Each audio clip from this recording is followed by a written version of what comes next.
Tuning in to Bike Culture Happy Hour week 5 here. Thanks for your patience. We are working on getting everyone tuned in here. We've got a really great night planned for you all tonight, and we're excited to see we've got some regulars tuning in here. Richard, great to see you again, tuning in from Boise. We love having you here in the event. I see we've got Dar and Sheila, some Portlanders as well.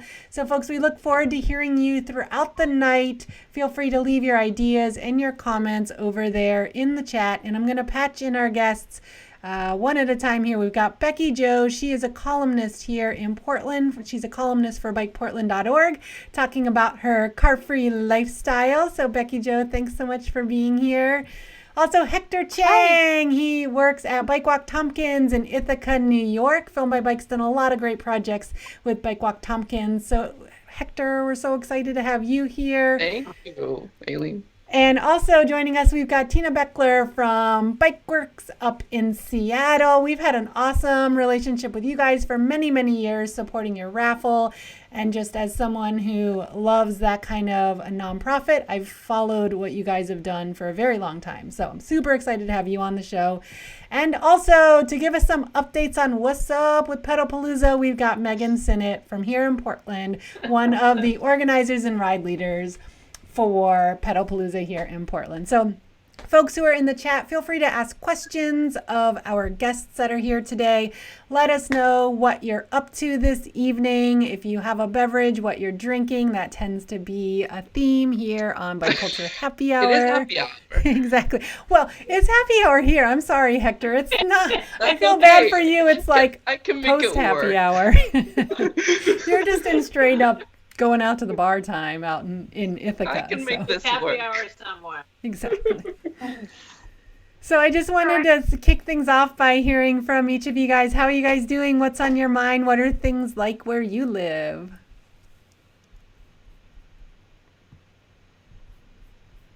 Well, the kids right now here are doing, because the 8th grade graduates aren't going to have their graduation and everything, they're doing a car parade around the school district. And so I've got the kids doing bikes instead.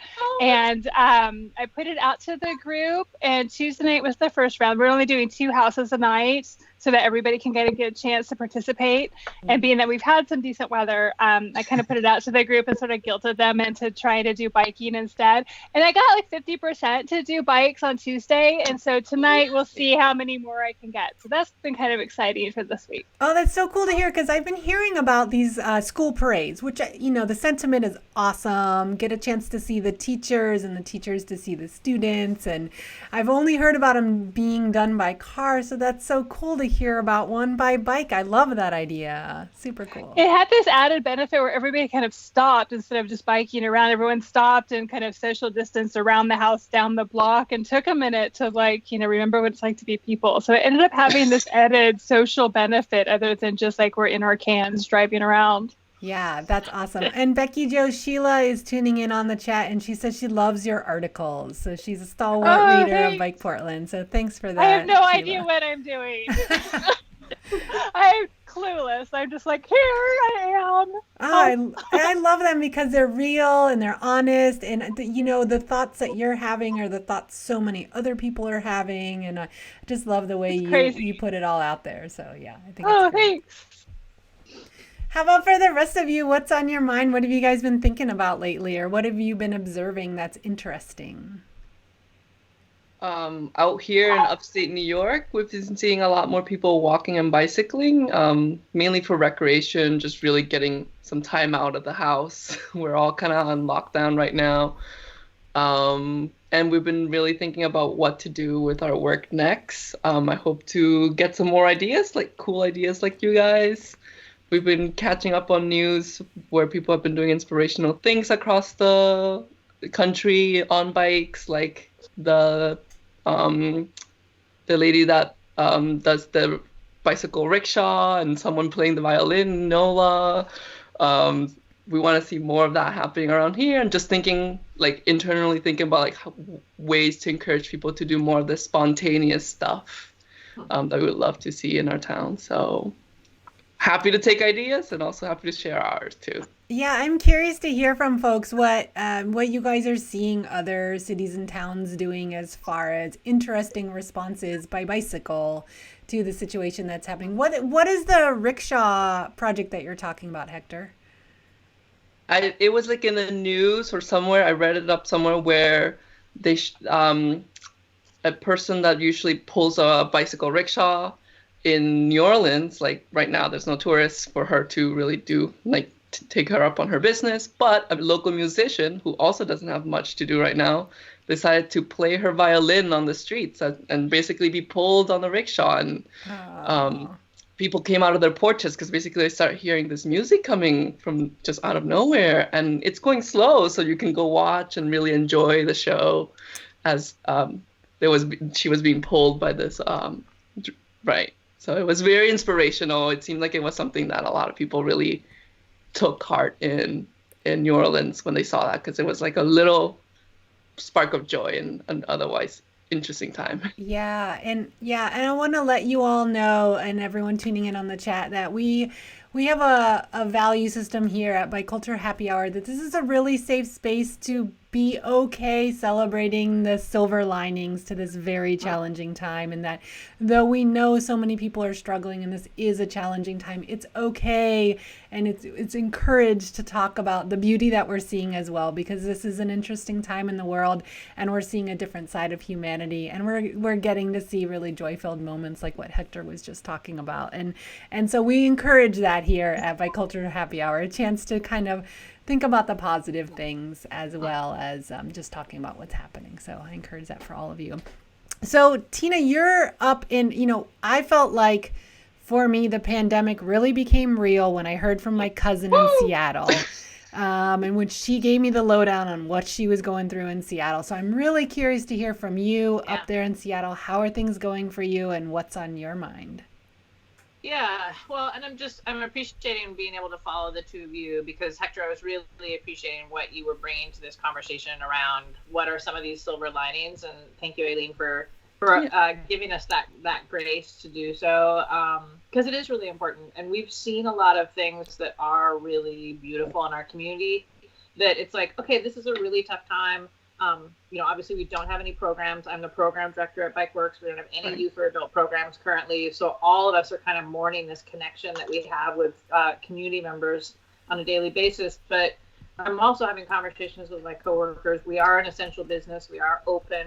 We took a couple of weeks where we closed down and then figured out how to reopen and how to be meaning back to bikes in our community.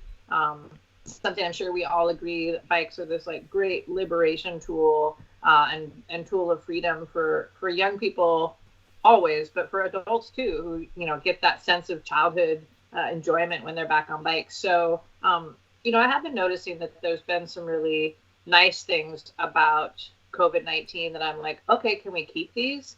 Right now, the city of Seattle has closed down a whole city ride map swath of streets to cars so that walkers and bikers can just be in space with each other. And they started in the like low income neighborhoods where Bikeworks is located, and then spread out. Totally new too. I was like, wow, you usually start up north. You started south. Awesome.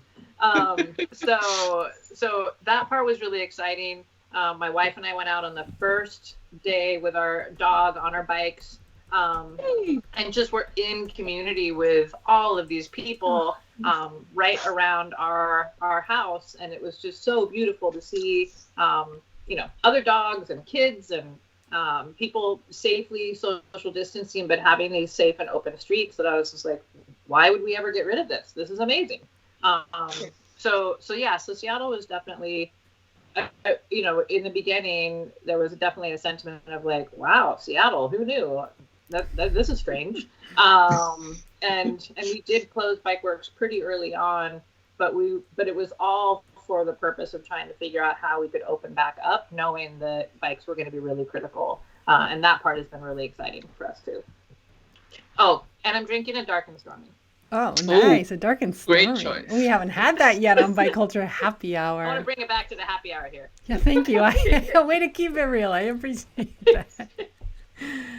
So Meghan, Sinnott here in Portland. How are things going for you? Do you want to give us an update? Jump right in and give us an update on what's up with PetalPalooza for this year? I know people are really eager to hear more. Or do you want to tease us for a little while? Somebody had asked what I was drinking, and it's a good story. So I was on a bike ride today with a family, and I got a flat. Wah, wah. And so luckily, the closest bike shop, Clever Cycles, was open, and they fixed my flat immediately. Props to them. But like just enough time for us to tour the neighborhood for a second. So I went to New Deal Distillery and did curbside pickup for a rye whiskey. Hello. So shout out to locally made liquor. Now, I don't know if you all know this, but it can be delivered to your door here in Portland, Oregon, which is brand new. Yeah, they've really changed. The OLCC, our liquor commission, changed everything up. I know they're starting to allow to-goes from places that didn't used to do to-goes and growlers, and things are about to get real crazy here, I think, in the next week. So. Yeah, I get my coffee delivered by bike. How cool is that? Oh, that's neat. That is neat. Shout out to Charlie. Okay, so let's see. Pedalpalooza. Okay, so the decision was made pretty early on that the show must go on. And so Pedalpalooza is typically a month of bike fun. And so it's a free open source festival. It's basically, there is a calendar at shifttobikes.org, and anybody can go and post a ride. And it just happens that since 2004 now, we've been doing this thing called Pedalpalooza every June. And the bike rides can be anything from like a tour of all the taquerias to people playing klezmer music by bicycle, or taking your cat out on a bike ride, or the World Naked Bike Ride, which is the largest bike ride of the entire month. And I am a former organizer of the World Naked Bike Ride. I gave it up this year. Good timing. And I'm a behind the scenes organizer of Pedalpalooza. And there was just this feeling that postponing joy wasn't going to be the answer, that punting summer down the way wasn't going to work. That one, for an open source festival, if you tried to stop it, the train would just, bowl us over. So we went with it. And this June 1st through July 5th, we will be celebrating bike fun, just in a very different manner. So historically what happens is people on this calendar post a ride that has a start time and a start location. And we're bucking that and instead doing themes for every day. And we're still looking for themes. So if you live in Portland and are interested in like declaring a theme, do it. Go to pedalpalooza.org and make up what fun is this year. So an example would be, let's see, Rainbow Day. And so maybe you wear all rainbows that day. Maybe you fly a rainbow flag, or maybe you declare that, screw rainbows, and you just dress up in teal because that's your style and you're wacky like that. And then you like only hang out in front of teal buildings all day long. And that's fine. You do you. That's awesome. I love the Teal Ride from the previous years because the photos are so cool. People really people love their teal. Yeah, they're a little obsessed. It's pretty cool. So the person who runs the Teal Ride is hosting Rainbow Day. So prepare for a coup. I don't know. She's gonna like throw the rainbow into the alleyway. I'm not sure what's gonna happen. Nice. Did this person propose the Rainbow Day as like a way to just be like, it's teal? No, I'm the rabble rouser. I came up with Rainbow Day, and I think I'm also going to she was assigned. Teal person was assigned. I think I'm also going to give Under the Sea Day to the person who proposed the pirate theme, because I think that's funny. I hope that they like commandeer it. I hope they take over the like joyous fish day and instead, we'll see. Wait, the fish day? Well, there's not like PHISH. Yeah. So there is that one too. Yeah, well, I was going to say, don't mess with the fish ride. I'm not a fan, but I have friends who are. And they get a lot of joy out of the fish ride. I'm trying to talk to that person because that person is still convinced that they can host a ride and they can't. They just can't. Oh, yeah. So I'm trying to have them take on like a live music themed day, which I think would be really awesome. Because there's always acoustic gonna bikes. be a Prince Day. So why not also just like maybe like acoustic music day and everybody's out playing in traffic circles with their guitar. Pedalpalooza unplugged. Yeah. Yeah. I'm stealing that. Do it. Take it. Yeah, so it's going to be a Pedalpalooza unlike anyone we've ever had before. You know, a lot of ride leaders pride themselves on how many people they can amass at a ride. But I really think that this kind of uprooting of Pedalpalooza and turning it upside down on its head is going to be one of the best things that's ever happened to it. You know, after a while, these festivities, they get a little rote, a little tired, and we start to tune them out because everybody knows what, you know, the name your typical theme here ride looks like. We've all done that. Yeah. But what does it mean if you can't party with, you know, 100 of your best bikey friends, and instead you have to embrace that theme on two wheels by yourself? And how do you show the rest of the world that you're having fun on those two wheels? And so I think it's going to be a lot more sharing. I think more photos. I hope more videos. Midnight Mystery Ride stepped up this last month and made a collaborative video on the fly. They made it in like a day to show what the Midnight Mystery Ride was this month. Yeah, so it's all about creativity. It's like taking this open source idea of putting rides up on a calendar and just being like, erase it all, and then like, no, there is no formula, like no box to draw outside of the lines of, like, there's no box. We don't know what summer is. We just know we want to have fun, and it's going to involve bicycles. So That's great. I love it. And So good. So good. just to pepper this conversation, we've got Dar in the chat window sharing some of his favorite events. He says the Yacht Rock ride was great. Northeast Alley ride. Bowie versus Prince, of course. Swede also said the Gaga. Dar liked the champagne party at Ladd's Edition, the Dropout Prom ride, the synchronized Vogue ride, maybe all at a distance, he's suggesting. And Eric Iverson just tuned in on the chat with like a very challenging question to me, because I'm a big fan of this event. He's wondering what we do for the Cully Bar Crawl, which is a really fun, lots of dedicated riders. It's just a dive bar crawl, but for some reason it has lots of heart behind it, and it's a very fun ride. So that's a really good question. I'm curious to know what people would think. I mean, maybe we're just on our porches and we swing by each other's houses and we socially distance or something. I don't know, but it's going to be neat to see what happens for Pedalpalooza. And Meghan, I'm totally with you on that idea. As someone who was there for year one, it is time to maybe just erase the calendar and start fresh and start. I thought of that today. I was cleaning up my computer and I just started deleting files that I thought for Film by Bike, where I thought, that's an old design. I should start fresh anyway. I needed to make room for some files. And I thought this time feels like a time to just like, okay, we've been at this for 10 years, 18 years. I mean, for Tina, you've been with Bikeworks for so long, and you're probably feeling some of this energy as well. You see me nodding. Yes. You see me nodding. I am feeling. Yeah, absolutely. There's so many things that I'm like, oh, actually, again, the silver lining. These were things we could have been thinking about differently for a while. Like, we have an online store now for the first time ever. Yeah. It took us a week to figure it out and build it. Not me, the shop staff. All kudos. And you know, and we've got our bike mobile out. Typically, we only take it out in the summer with youth that we're in training with. One of my coworkers on the program team took it out 3 weeks ago. We're coming up on the 4th week. We're just doing free bike repair for anyone in Southeast Seattle in the bike deserts that needs their bike as transportation, or young people that just want their bike for fun. And that's really cool. That's so great, isn't it? And we've already in a month served more people than we served last summer in this. Like, we've 160 different people come to the bike mobile and get free bike repair in the last month. Wow.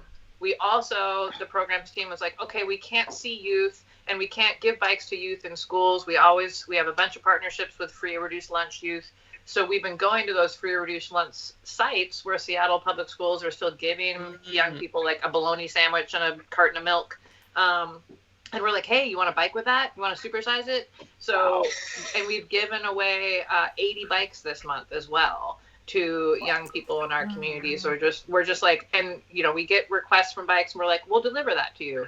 And so there's a bunch of things I'm like, we should keep doing these. Like, these are really great. These are really powerful things that we can be doing for the community. I'll be excited to have the in-person classes back, but there's no reason to lose these other things that we discovered. And after being here for 16 years, that's a really great feeling to be like, oh yeah, there's still stuff that we missed, that we could be doing better.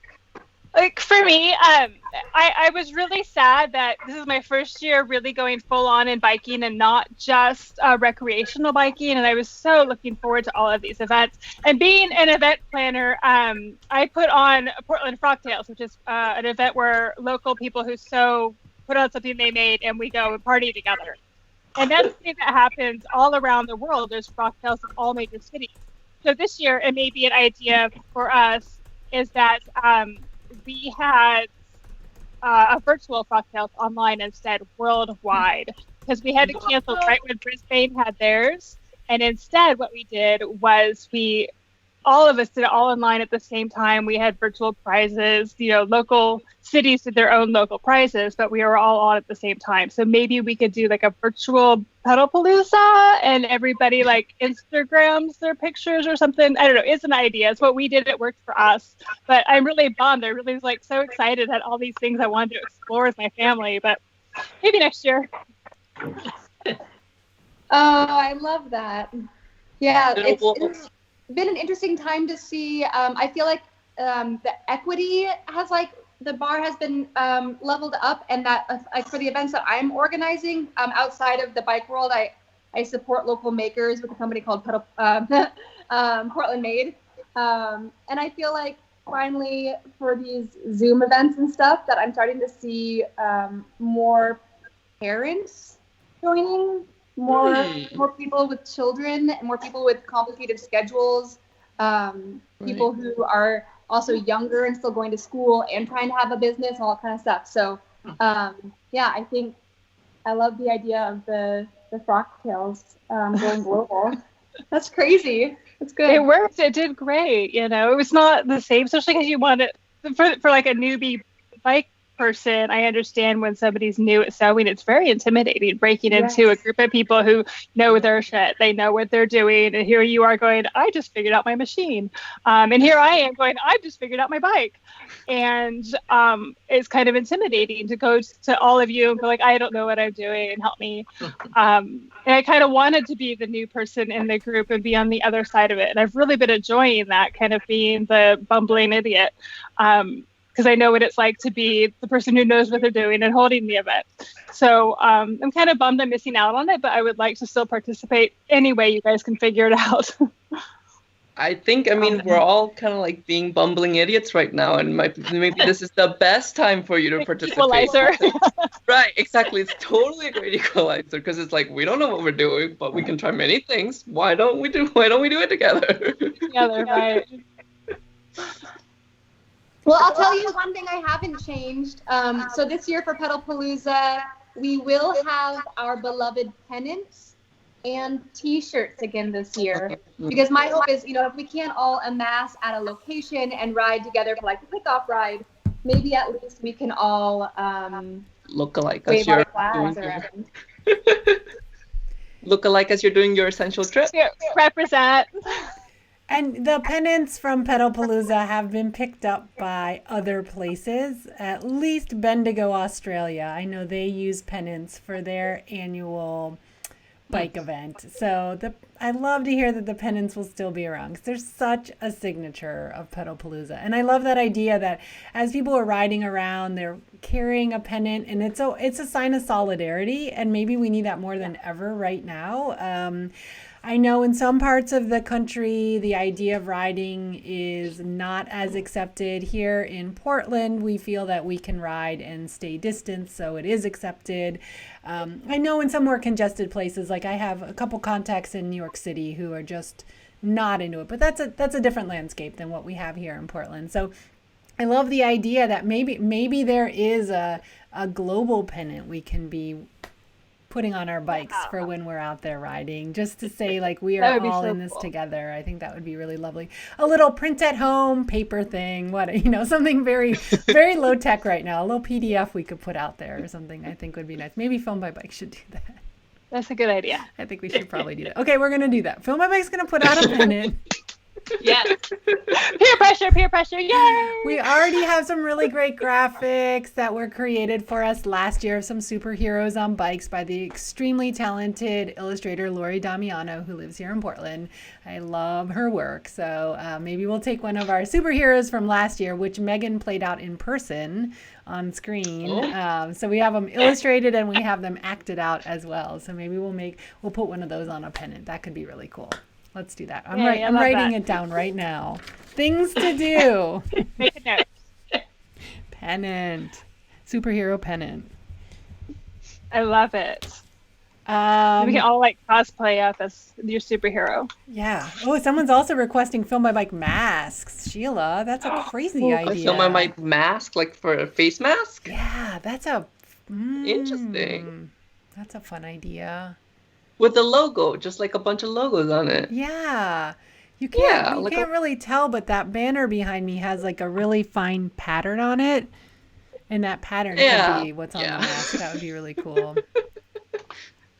I'm a terrible seamstress, though, so I'd need to find somebody else to make it. Oh, excuse me. We have a seamstress in the audience.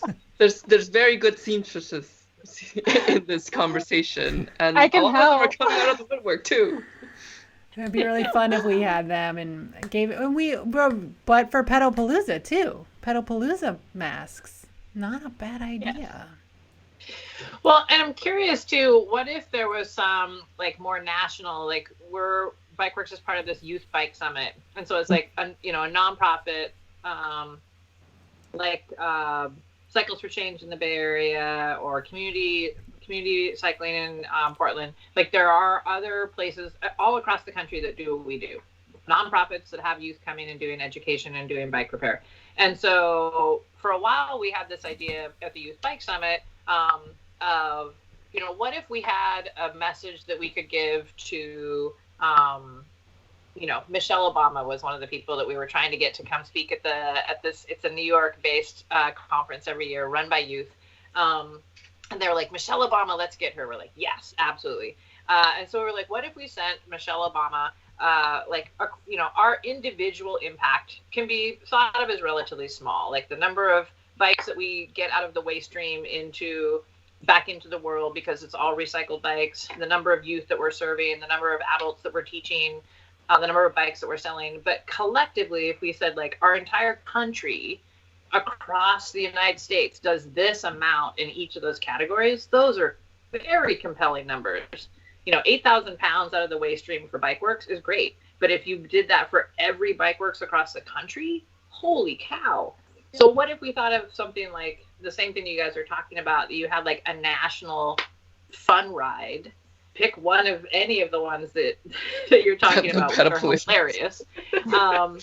And we were like, okay, we're going to have these pennants that we're putting out, and everyone will put a pennant on their bike and ride on this day for this hour, kind of like the National Bike to Your Parks Day and overnights that Adventure Cycling puts on. I love it. Well, the PetalPalooza calendar is up now on petalpalooza.org, and because it's not location-based, it's just themes. I mean, you could tour heritage trees in Seattle. You could have a Seattle day or a Seattle History Day or whatever the themes are. Every single one is transferable. So totally. So okay. So if this pennant were to be national or international, would it say Pedalpalooza? Would it say Bike Summer? Would it say Bike Fun?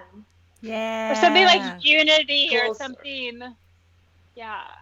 Still riding. I want everybody to vote. Hector. Bike Fun sounds good, but Bike Fun Core or Bike Fun like a team, like a group. component to it, because it's not just bike fun in general, but it's like people. It's about like people. Unite Bikes or Bike Unite. Bike. That sounds like a union. Well, if it was alien marketing it would I love it seem though. like fun. I've got full Queer Nation with it, didn't I? I was like, Bike Nation. No. And like if it that. was some sort of like this is what I was thinking was just like Pedalpalooza is already everywhere, but how do we have something that's like a very specific thing to this time? It's like, join the bike revolution, Right. That's where I went with it, with like Rainbow Coalition. You could do like Bike Coalition or something. And I was like thinking something that where you make a movement with it that's so specific to this time and necessary. Yes. Yeah. You're right. Yeah. Yeah, my favorite example, some of the folks who have tuned into prior Bike Culture Happy Hours have heard me talk about this, but there is a group that formed on Facebook just for the pandemic. They're called the Social Distance Cycling Club, and they only exist to give people a place to share their rides, to say, hey, I did this today. I went here, and it's people all over the world. It was started by Fred Zelt, who is, he's a big supporter of Bike the US for MS, and he was hosting Film by Bike Pittsburgh as a way to raise funds for Bike the US for MS. He was supposed to raise a bunch of money, then get on the road and go pedal the US. And since that's not happening, he's channeled all of his energy into this group. And now there are something like more than 5,000 members.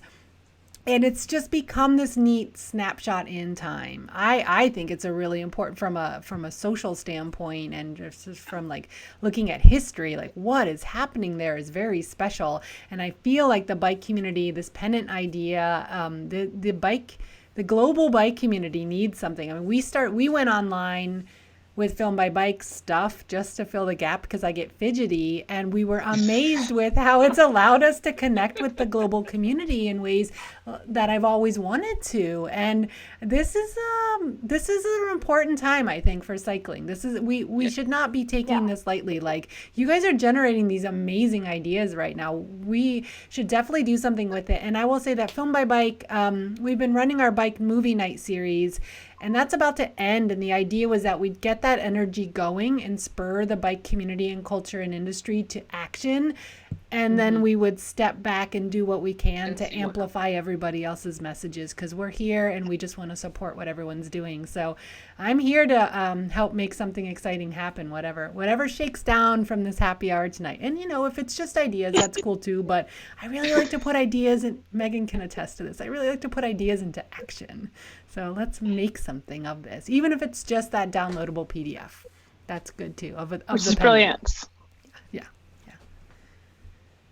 The chat's what happens when you get a bunch of event planners in a room, right? Basically, it's like, what do we do now? We don't have fun. I know. Right. Task list, jobs, go, PDF, you. I know. Honestly, yeah. It sounds like the chat's blowing up, by the way. There's lots of great ideas being generated in there. Do we have any cool names or ideas for what this could be called? Like, if we wanted to do like a global, global pandemic bike fun core, global pandemic bike. I'll throw that out there specifically. There also, the chat is like a few seconds delayed. Rebecca Piercy, I know her. So what else is on your mind? So how has Bikeworks been going before all of this? I mean, you guys have been around for a while, so were you guys moving in any new directions lately, or anything that you had in the works, or just kind of the same programs for the year? Well, I mean, it's super interesting because we were right in the midst of a strategic planning process that was supposed to be for 2021 to 2025. And we did spend a part of those 2 weeks that we were still closed as a staff team, right when this was happening, like, well, let's hurry up and finish like some of these big picture ideas that we had.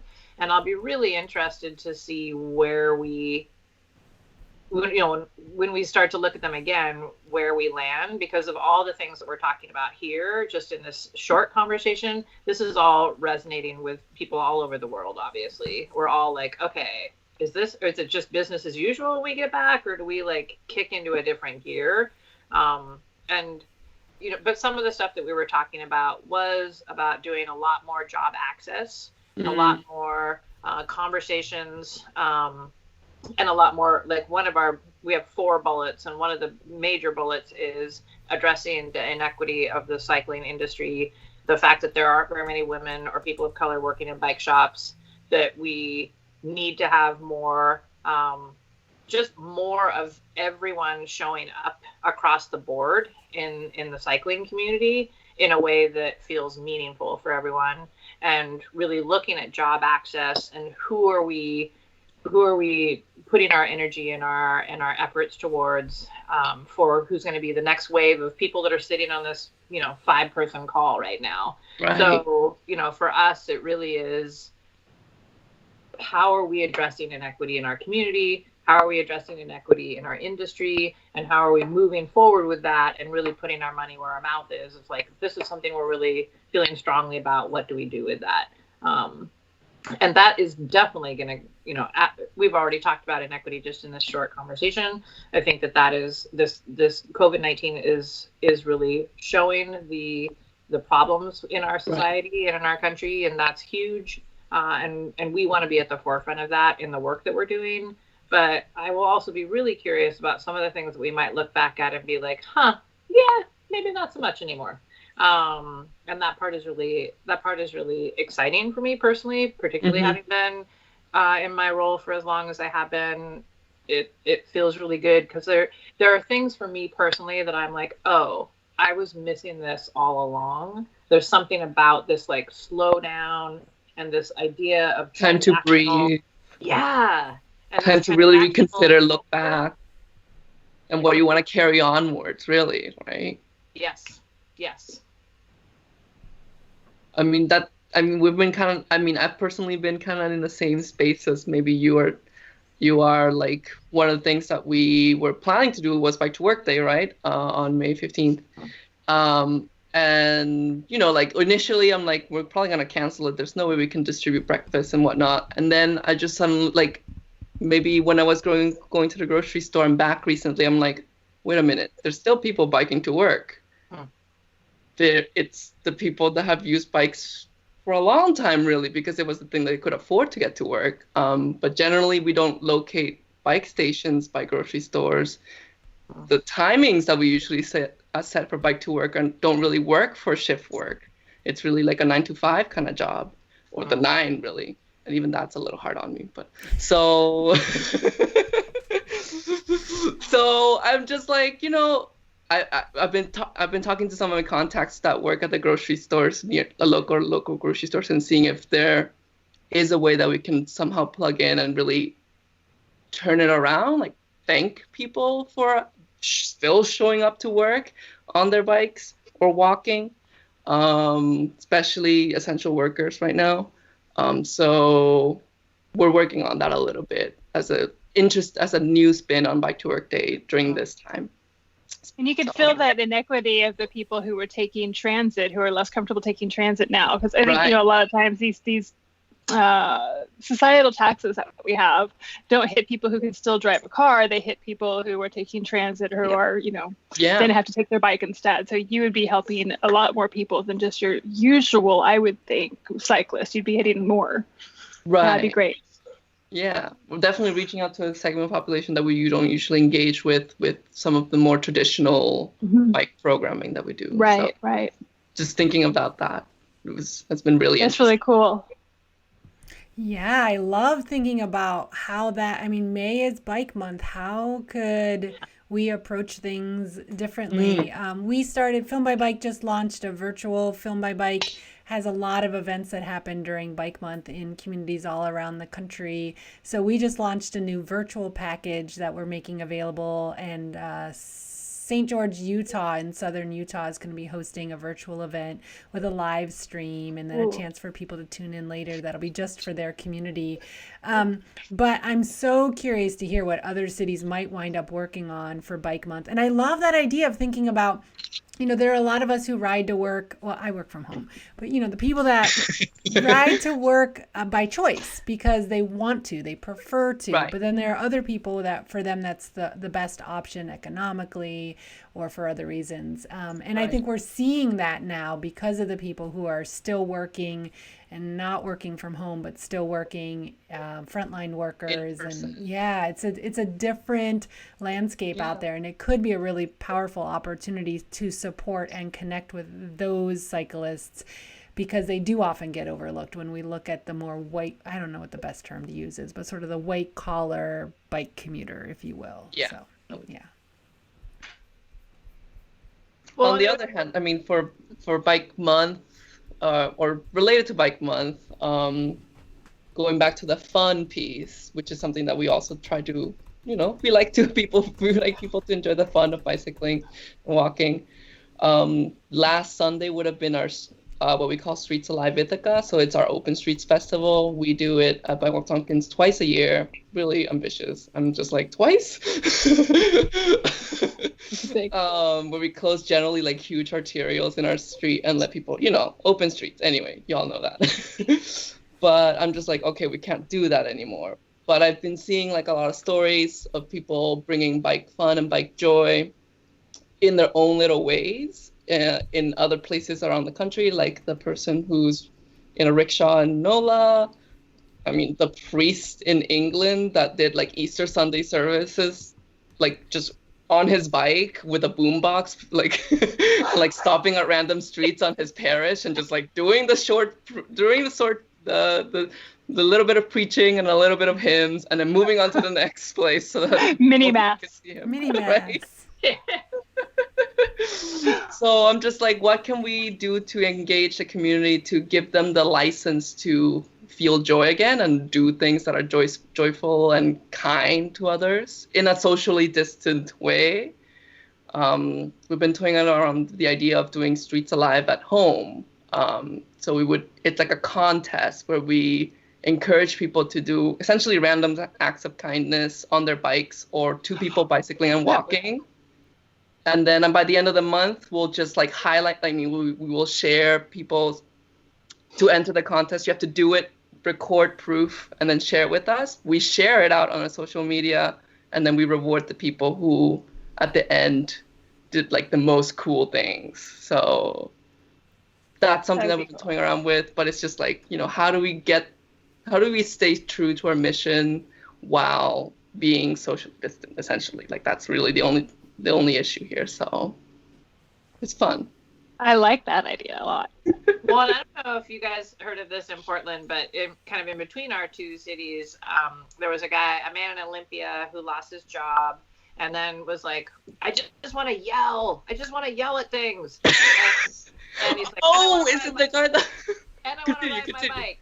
And so he was like, if you give me $1, he set up this whole thing online. If you give me $1, I'll bike to whoever you tell me to bike to and, yell at them. And so it was like, Ella says your cat is awesome. It would just be like riding his bike around Olympia, like yelling at people, whatever the address usually was. good things, I'm assuming. And all the proceeds are going to Second Cyclery, which is a nonprofit in Tacoma that does bike education.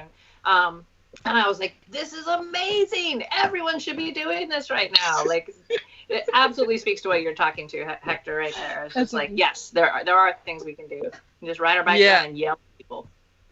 Like, I would love to do all these cool things. So I'm like, I'm just one person. We're just maybe a team of 3 max. And I'm just like, how do we get more people doing that in the community and really feel like they have the ability and the license to go ahead and do it? That's a power hashtag. You could do it. Literally, not a contest. Yeah. Make a hashtag and just start it and make it happen. Streets Alive at home. Yeah. I love that. So Becky Jo, I'm curious to hear from you as someone who is, you're exploring the car-free lifestyle in a very public way because you're writing articles about it for everybody else to read. That's very brave of you. I'm very appreciative of that.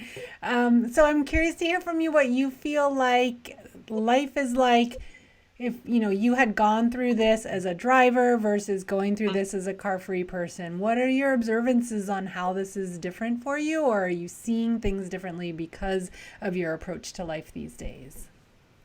Oh gosh, I don't know. I started out going, every single driver that got too close to me, I'm like, what the fuck are you doing?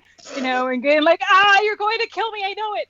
And then as I got like way cooler and like more chill with it, more relaxed, and being able to like one of my closer friends, I live in North Portland, and one of my closer friends is at the top of Mount Tabor, and so I mean I can make that trek and back, so I can pull a good 20 miles and I'm golden. And then now this happens, and I feel like I drivers are less predictable again because they're driving so fast. There's fewer of them, but it's like playing Frogger, you know, and I don't want to be the frog. And so I can't tell if it's my anxiety and I'm projecting and it's really just fine, or if it's me. I'm willing to admit that it could be me. It could happen. But overall, you know, it's also I have to like look at how much I'm using a car anyway. Like if I'm using a car because I'm, you know, making a Costco order because of this pandemic, you know, or if somebody is making a car. So I'm looking at, okay, well, is my next purchase going to be a trailer or an e-bike, or, you know, these things that I want to commit to this, but it's more difficult to make these decisions when I can't go out and experience it and talk to people, because this whole thing, I had all of this content planned to do this year. And a lot of it was going to be based on being able to talk to you guys in person and being able to go to these events and look at your bike and look at your gear and ask you questions. Yeah. And I can't do that in a vacuum. So it's interesting. But I think you can do it better now, because now you can catch people at home. Like if I'm out and about, you can't see all of my bikes and all of my things, and you can't hear all of my stories. But if you catch me like at home, I'm like, oh my God, you want to see like the history of what bikes work for me? You want to see like, oh, you don't like this bag? Let me grab the other bag that didn't work for me. Maybe it'll work for you. Do you want it? I mean, maybe it's an opportunity. Maybe I could start like, you know, interviewing people, and maybe Jonathan would be cool with me being like, okay, let's start doing video interviews and seeing what other people say about things. And maybe that's a new direction we need to go. But and doing like Skype like this and just cutting up the video, I've got the equipment for it. So maybe, I don't know, but and like I've like running out of things to ask. I can't go into the shop anymore, you know, because I don't want to take up their time, because they've got a lot of people who need them right now. So, and I can't make all the classes I wanted to take. There's all of these things that I feel kind of stuck at the moment. And I think I don't look at the driving part anymore, because that's so far behind me now. It's one of these things that we jumped off and we did this. And even though we actually recently bought the neighbor's car, our neighbors are elderly, and you can read about it on Bike Portland, but it's not going to run. Like the engine light's on, the tags expire tomorrow. So like, pretty much just gave them money because they needed it. But it is one of those things where like we bought it and then we're like, shit, what do we do with it now? Like it's just sitting there. We're like kind of looking at it like, oh, but whatever. They were fully committed to doing this. We're like, you know, we don't want to drive now, and it's so hard to go and experience new things with the bikes when we can't. So I don't know, you guys help me. Tell me what you want me to write about next, or what questions you have too, and maybe I can go and like poke around and ask people, and I'll show up at your doorstep and want to look at your bikes. That won't be weird, I swear. I love the idea of doing, I mean, I know it's a lot of work, but if you guys could do some Zoom calls or whatever calls with a variety of people, showing their gear, holding it up, talking about why they like this pannier or something like that, to continue the theme of your column, that could be really cool, I think.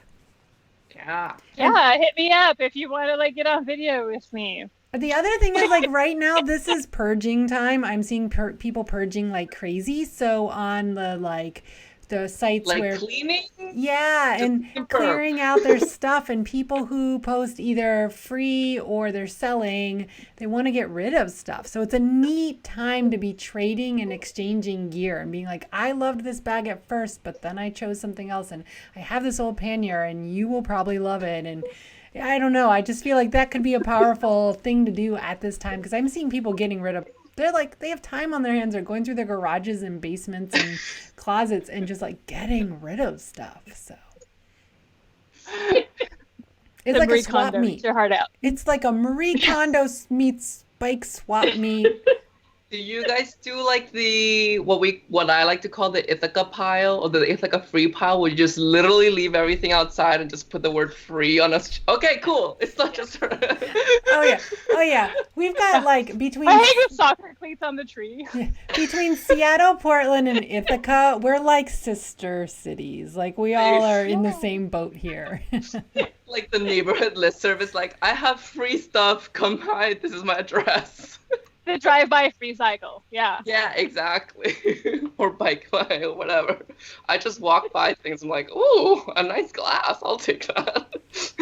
Yeah. I totally like picked up a pre-World War II Singer 201. Like I was just walking down the street one day and I'm like, it's gonna be heavy, but it's happening.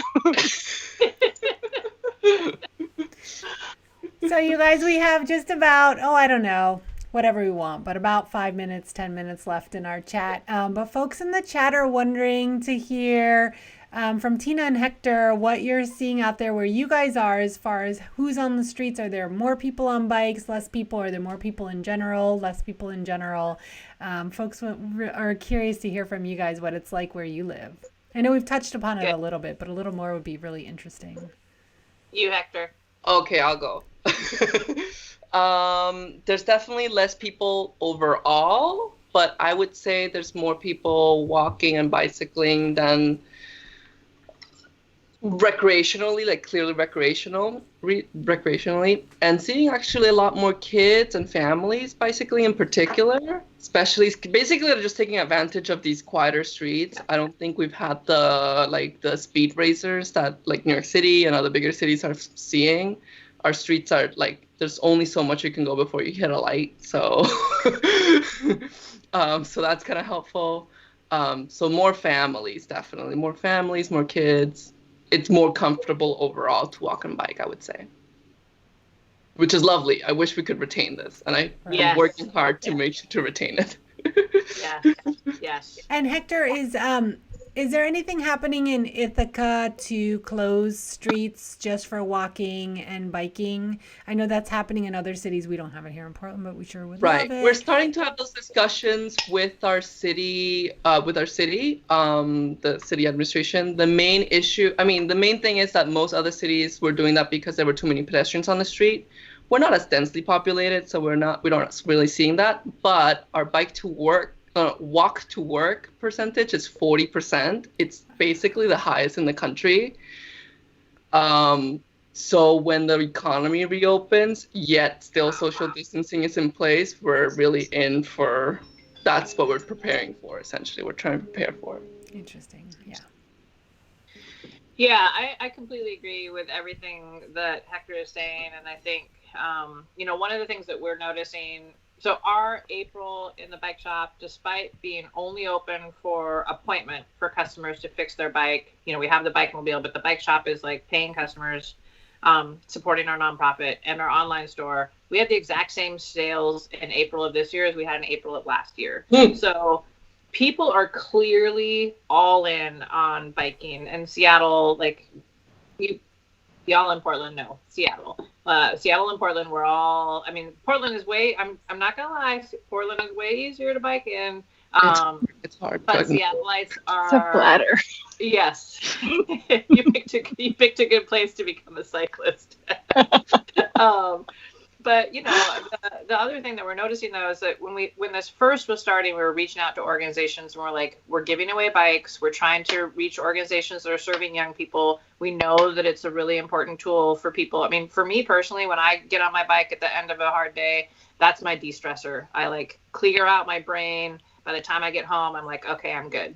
And we know that that's the same for young people too, but a lot of the organizations were like, we're not open right now. We're busy. I don't know. That doesn't seem important. Just in the last week and a half, we've had all these organizations reach back out to us and we're like, oh, no, we totally understand how important it is for people to have access to bikes. We're hearing about it from the families and young people. And, we have this bike giveaway for young people now, and the young people get their bikes. And when we're dropping them off, because we're delivering them all, invariably there's a mom or a mom and a dad, and they're like, we just lost our jobs. do you also have bikes for us? Because it might be really good for us to bike as a family. And we're just like, yes, we totally have bikes too. We'll be right back. You know, like it's really amazing to watch people rediscover how important cycling really is for our mental and physical health. Yeah. Yeah, that's incredible. So we just have a couple minutes left here. I want to hear from you, Meghan. Any further thoughts or words of encouragement for the community here in Portland or far beyond on ways they can create events this summer or here in Portland for Pedalpalooza that are socially distanced or creative in some way? Well, I want to first say, and Aileen, you've probably heard the story before, but back in 2006, I went to Turkey to go to the Towards Carfree Cities Conference because the next year Portland was hosting the Towards Carfree Cities Conference to talk about how to move towards a world where streets were for people. And our conference was awesome. But while a bunch of Portlanders were in Turkey, we shared stickers, a handful of which were from Jonathan Moss at bikeportland.org. And one of them had this phrase, which is basically talking about cycling is sexy. And it was like a whole room of people looking at this pile of stickers, being so confused by that sticker. Like, what is sexy about cycling? Like, when I cycle, I get sweaty, and like, I get covered in grease, and it's just like, it's commuting from home to work. Like, there's nothing sexy about cycling. Because like back then, it was like, no, it's like a worldview. It's a spirit. It's a community. It's a change. It's a vision. And I think that now, you know, Portland had kind of like manifested this world of bike fun, right? Like bike fun doesn't mean anything. That term didn't really exist before Portland made it up. Like, what's bike fun? Well, this is bike fun. We're doing it right now. Are you having fun? Are you on a bike? It's fun. And now it is 100% a thing. And it's really, like Victor, for example, like I am so re-inspired talking to you, hearing how you're getting fueled by stories from around the world of people using the bicycle as a vehicle for joy. Is like, that's it, is when you are on two wheels, you are experiencing freedom and joy in a way unlike any other. And it slows you down, it makes you connected. Like when you were talking about contagious. The graduations, like rolling graders by past other homes, it's different than being in a car. We all know that. It's contagious. Everyone got into it. Yeah. But like, so this summer, I am so freaking thrilled at the idea of Pedalpalooza being less about gathering, biking, dressing in costumes and drinking, and more about rediscovering the city that we all love so much and imagining how this vehicle that we find so thrilling can like open up our world. For example, the other day, my husband and I, we biked to that guy. Hey, Chris always makes an appearance. Every time you've been on Film My Bike on YouTube, Chris has found a way to pop in. That guy, cameo. We were like biking to a romantic place to go sit and watch the sunrise. When we rolled up, it wasn't packed, but there was enough people there that I was like, no, we can't stay here. We got to roll on. And so instead of stopping to watch the sunset, we did something way more romantic. And we did an impromptu tour of alleyways that we had never been down. And I've lived in Portland since 2001. I thought I knew the city. I was like, holy crap, what's that? What's that? Oh my God, there's an alleyway. This alleyway keeps on going. This alleyway keeps on going. I mean, it was like mind blowing. And I fell in love with my city again. And I didn't have to go on a special bike ride.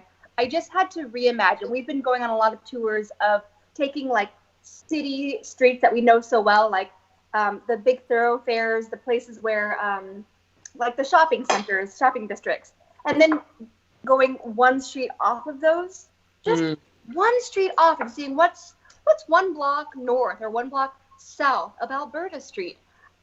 I thought I knew. He used to live 3 blocks off of it, but we're discovering beautiful murals and interesting, creative art people have been putting up, and funny yards and weird house additions and businesses that are on the back of buildings and all these things that, to be honest, we were all taking for granted. And I am so much looking forward to people just slowing down this Pedalpalooza and seeing where their bicycle takes them. We found a secret patch of Berlin in Portland. Maybe you can ask Meghan, she'll tell you where it is. No, I'm not sure where it is. What do you mean? What does that mean? Say it quick. Hurry up. So once you get there, there's like skate punks building a skate park. There's all kinds of good graffiti tagging. There's like swoopy old car infrastructure that you can ride your bike on. It's pretty good. Yeah. The apocalypse is here. Anyways. So, I think that this is going to be the year that people fall in love again with bikes. Oh, one more thing, Aileen, before I go. It's because of the streets being clear that our 5.5-year-old not only taught himself how to bike, but also, went on his first long ride because he had the guts to go bike across the largest street, which is near us, called Fremont, before he was like, no, thanks, I don't want to cross that crazy street. There's cars there. And we're like, no, try it out. Come, let's see. And we biked across Fremont. And he's like, oh, that was easy. It's not going to be easy in the future, but by then he'll be used to it. And it was this time. And the first time that we went out for a family bike ride, my mind was blown. I was like, I didn't know there was this many kid bikes in Portland. Where'd all these kids come from? So yeah, this summer is going to be spectacular if we let it. They can tell them that I learned how to do a wheelie. Oh, he learned how to do a wheelie. He wants you to know. Oh. I haven't learned how to do that yet, so it's pretty good. That's awesome. I love hearing that. Well, you guys, we could hang out all night, but we are out of time. But we have wiggle room. So before we go, I'd love to hear from each of you any parting thoughts. So we just heard from Meghan Sinnott, involved in Pedalpalooza and lots of Portland bike culture. That's just the tip of the iceberg there. We've got Hector Chang from Bikewalk Tompkins in Ithaca, New York. We've got Becky Jo. She's a columnist for bikeportland.org, sharing her adventures as a car-free person. And also tuning in from Bikeworks in Seattle, Tina Bechler, a nonprofit organization providing bikes to the Seattle area. So any parting words from each of you? Do you have, maybe we'll start with you, Tina, any words you want to say? Well, I think just following on what Meghan was saying, if actually this is a possibility, if everyone like Becky Jo gave up their car, we would all be biking across Fremont Street. I don't know. Is that right? Yeah. So I think there is joy there. There is joy in joining the bike revolution, and I'm grateful for all of you. So thank you. Awesome. Thank you so much for being here, Tina. We've I don't think we've ever met in person before, but we're so, we're doing such like-minded work, but it's so cool that we finally got, because of what's happening in the world, we finally got a chance to hang out. I've met Deb, but I had never met you before, so this is awesome. Thank you. Becky Jo, how about from you? Any parting words from you? Yeah, well, I mean, if I can get a family of 5 plus a college kid, so actually a family of 6, to go car free over winter and bike over Lombard, which is like Fremont, then you can too. And I want to say thank you. Thank you for the one in real person happy hour I got to go to. Thank you for all of the people who read and support me and who answer my questions and give me like a whole bunch of answers so I can like have an educated guess of where to start. Thank you for supporting. And I look forward to someday like hanging out with more of you. Awesome. And Hector, how about from you? Any parting words from Ithaca? I heard, as I was talking to a coworker, she said something that was very interesting to me that has kind of guided my work, I guess, and the way that I'm trying to live during this time in particular. Like, the pandemic has basically been this huge reset button on the world, but we don't have to reset to the same way that it was before. Let's see what we want to bury and what we want to really carry on and move forward with. I love that, Hector. Thank you. Super, super powerful words for us to go out on. Yeah. So, you guys, thank you so much for joining us tonight on the 5th rendition of Bike Culture Happy Hour. I had so much fun hanging out with you guys. The chat window went crazy. Thanks, everyone, for joining in on the chat and sharing your ideas. Join us this Saturday for our bike movie night, adventure movies. We just started putting that show together, and it's going to be really incredible this Saturday at 5 p.m. Pacific time. And then also, of course, join us again next week for our Thursday edition of Bike Culture Happy Hour, 6 p.m. every Thursday until we no longer need this. So, and we're open to your suggestions for guests for happy hour. So thanks, you guys. Thanks for tuning in tonight. Bye. Love you guys.